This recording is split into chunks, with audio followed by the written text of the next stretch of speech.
there's definitely a paradigm shift in, let's say, how tourism was done 30 years ago to how we want to see it evolve, right?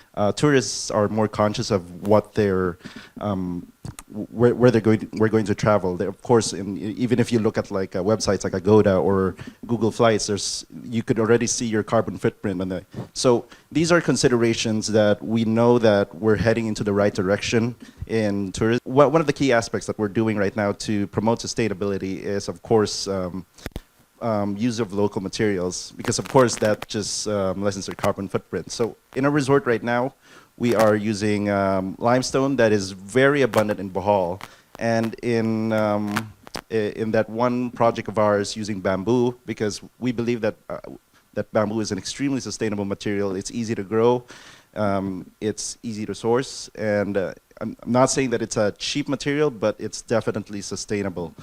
I mean, sustainability is more than just the green initiatives, right? So we're also providing decent jobs and economic growth within the areas that we operate in, where we build. And also, before we develop the projects that we currently have, we ensure that the areas where we operate in, we can also give back to the community. But apart from community, one thing that is, I think, a big sore point or sticking point for us is waste. Right, so I wanted to ask, like, you guys, like, what do you guys see in terms of waste, and how do you manage it as well? No? One thing what we're doing right now is we're focusing on a low-rise development. We're not going for high-rise. We're not going for mid-rise. We're very trying to be respectful with the land. We're incorporating green spaces in our development, so hopefully that can minimize our wastes.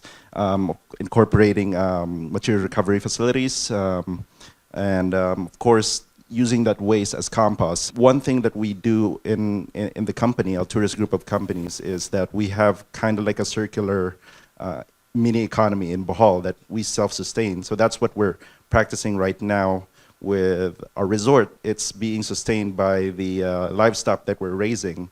So this goes back to what I mentioned before with how we are reducing the carbon footprint. And from that livestock, we are actually recycling that waste. I know this is completely. I know it's a completely different industry, but we are recycling the livestock from that waste into fertilizer. So we are supplying that fertilizer to Mindanao. So that's why that's one thing that we can be regenerative. We want sustainability to become a norm already. We want to change the way with how we think what tourism should be. And I'm so glad that in the earlier question that you mentioned, and I'm so glad, like, from the previous talks, that people are more aware of it. So I actually got the chance to look up data from the Smithsonian Museum, and I found out that if a coral reef is healthy, it'll produce 1,000 kilos of seafood per year, which means Manila Bay, which is kind of just down the road, would produce 2.9 million kilos of seafood per year if it's clean, right? Now, plastic, if let's say this is plastic and it lands on a coral, the coral is 89% likely to get sick. You can Google that. 89%, that's like a COVID vaccine, right? Which means it's almost a surefire way to kill your food supply of your fish farm, right? And so initiatives like this go a long way, because it's better that we stop the plastic on land before it gets into the ocean. And if you can decrease it, reducing plastic bottles, even better, because we're shooting ourselves in the foot by destroying our coral reef system, which is producing a fine. And it's true, we can't do cleanups forever. Prevention is key. We can't just do constant cleanups over and over again. No, we have to do cleanups less and less, make people, raise more awareness on what, because sustainability starts at any level. It starts from us, it starts from large business owners, it starts from a national level, it starts at educating the people,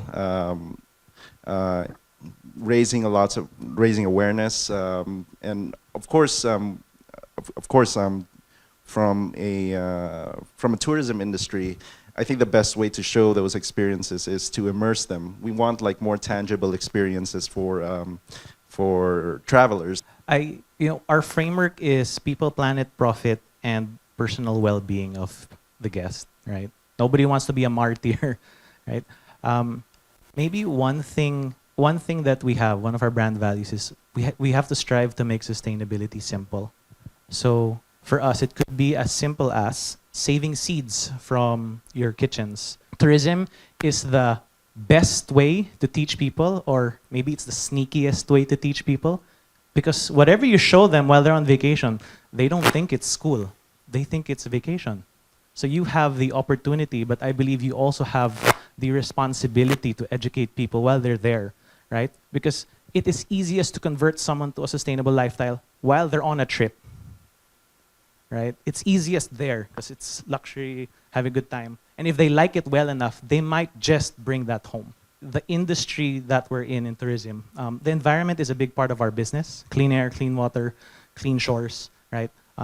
And the metrics that we need to start measuring, if you're not yet measuring it, plastic waste, carbon, water. These are sore points for hotel businesses. I've run a property, there's no water. I've run a property where the beach is dirty, right? And then we're all facing the carbon penalty today, right? And so I urge you guys to really start thinking about these things because you have the best avenue to educate, I swear. These small collaborative efforts will really make a great impact eventually. The first concern usually to conversations about sustainability is really the cost, the expenses involved in this one.